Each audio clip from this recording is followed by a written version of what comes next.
And welcome back to Comic Frontline, everybody. I am Brent Fowler, aka the Gonzogoose, back with you for another comic review. This one is a special, very special review for me. This is a 100-penny press edition of G.I. Joe number 1, 1982 Marvel run, the original G.I. Joe comic, written by Larry Hama, or Hama, however you pronounce it. I apologize, sir, if I get it wrong. And Herb Trimpe, again, Trimpe, I'm not sure how to pronounce that, but fantastic creators who were responsible for the majority of that Marvel G.I. Joe run. Larry Hama wrote every single issue, but I know the artist changed at some point. And Larry Hama has continued to write the IDW continuation of that Marvel series, G.I. Joe Real American Hero, which hits issue 200 very, very soon. So this was the first issue. It's a reprint. It was for $1, and fantastic memories here. Got my Cobra shirt on to review this, and I'm a big G.I. Joe fan. For anybody that doesn't know, I grew up on G.I. Joe, love it. I remember I got my first 2 G.I. Joes for Easter in my Easter basket. There was a COBRA Commander with the battle helmet, and I believe Bazooka. Yeah, I think so. And then Torch was my 3rd, and Zartan was my 4th. Beyond that, I don't know, because I bought them every single week from that point on. I have over 250-ish, somewhere around there in my collection. So, and they are very worn. Well, not all of them, but some of them are very worn because they were well played with when I was a kid. So, but I was just a huge G.I. Joe fan. Really got into the cartoon, and when I was like 13 or so, I discovered the comic, which was already, well into, like, I think it was up to issue, I don't know, 70, 71, somewhere around there. By that point, by the time I discovered it. So, I got hooked, started buying back issues left and right every time I could. I have a good amount of the Marvel run from like issue 29 or 30 all the way through to the end, 155. So, that's the one prized thing in my comic collection that I can't let go. I love G.I. Joe. I don't know why. It just has always appealed to me. So, when I heard about this coming out, I said I have to review this. This is, this year is the 50th, I think it's the 50th, 50th anniversary of G.I. Joe. As a big fan, how can I not, right? So, like I said, issue written by Larry Hama. This was the issue that kicked off all the G.I. Joe comics. Everything you saw from that point started here, and I wasn't sure. It's been a while since I've read this. I read it in a reprint because I don't have the first issue, so I read it in a reprint a while back. But it's been a long time since I read it, and I couldn't remember the exact story. Once I started reading it, it started clicking. It was like I just read it yesterday. But I wasn't sure what to expect. I wasn't sure if it held up very well or not. So going back into this, I tried to view it with an open mind, like a first-time reader or whatever. And honestly, I think it was a fantastic issue. It was the first issue that you ever saw of these characters. You knew them from the toy lines, and the cartoon I think came later, but I think it came like a year or 2 later. But it was kind of magical. You got introduced to all the key players. They were already a team. It was already established that G.I. Joe was a team at this point. It wasn't like an origin story, which I thought was part of the beauty of it. You got introduced right away to the Baroness, who became, one of the main villains of the entire series and the entire G.I. Joe mythos. You got introduced to COBRA Commander very soon afterwards, or about towards the middle of the issue. You got introduced to the 2 of the generals in charge. General Flag, who was just young. He'd just become a general, and as you know, if you've read the G.I. Joe series, eventually Flag is the one general of the jugglers that kind of That's what they were called. This cache of generals that ruled everything in the United States.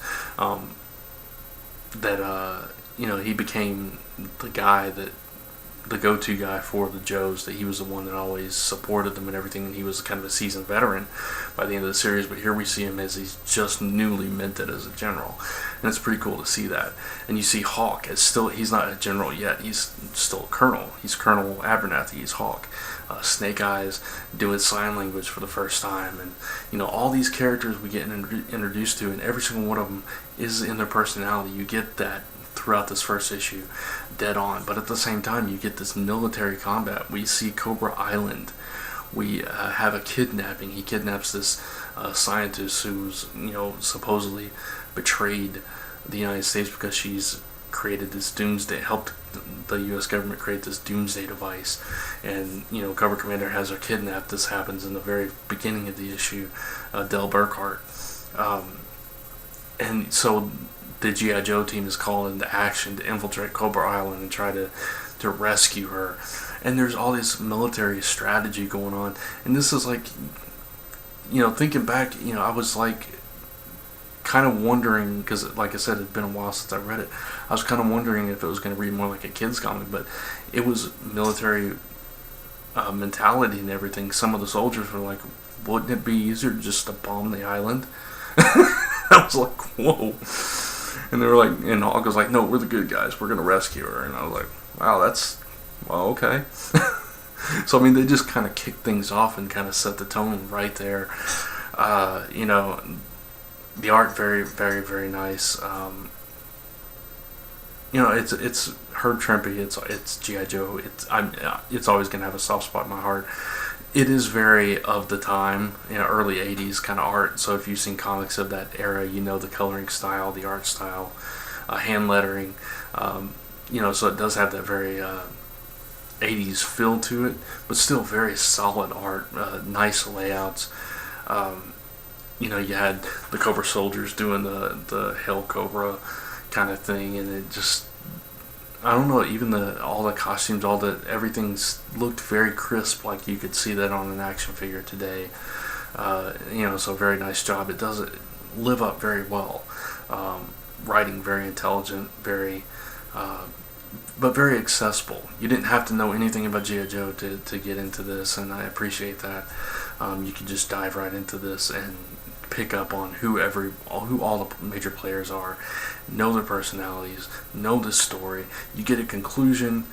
It's kind of a one and done story, but it has that overarching feel because you know immediately that there's this epic battle between G.I. Joe and Cobra, and that Cobra is this major force to be reckoned with, and that the United States government, just quite doesn't have that in hand. They have to turn to this specialist team. And, I don't think it's giving anything away. It was published in 1982, but, COBRA Commander gets away by the end of the issue. And, so it was just a fantastic issue, and it brought back a lot of memories for me, a lot of nostalgia. So, high marks for this issue. I'm giving it a 5 out of 5. If you've never tried G.I. Joe, you need to pick this up. It's $1. Came out, this week, so go pick it up. 100 penny press from IDW Publishing. G.I. Joe #1 from 1982. Fantastic issue. Highly recommend it. And, let me know what you thought in the comments below. And check out all the other reviews here on Comic Frontline, updating almost daily. Look for, I believe Mike Slayer is going to review they also put out the first issue of Transformers from 1984, also from Marvel. So I'll be on the lookout for that if he is able to get to it. That'll be a treat. And you can check out all the other content we have here. We have all kinds of reviews of TV shows, movies, toys. We have blind bag, I was trying to say box and bags at the same time. Blind bags, unboxings, haul videos, live shows, Media Madness, all kinds of stuff. And a lot of stuff that we're planning for the future as well. So if you haven't subscribed, subscribe now so you get all that content right in your sub box each and every day. Check out comicrelated.com, comicfrontline.com, both your #1 source for all your comic news, reviews, podcasts, webcomics, columns, and so much more. Listen to the Zone 4 podcast every single Friday right I don't know why I always do that. You can't see my hand. Right here on Comic Frontline. Every Friday, and all various other places, including iTunes and Stitcher, and of course Comic Related, and Hall of Toys every month-ish. Yeah, we're late. Anyway, so yeah, check all that out, and join me for the next video that I'm in. So thanks for watching, and I'll see you in that very next video.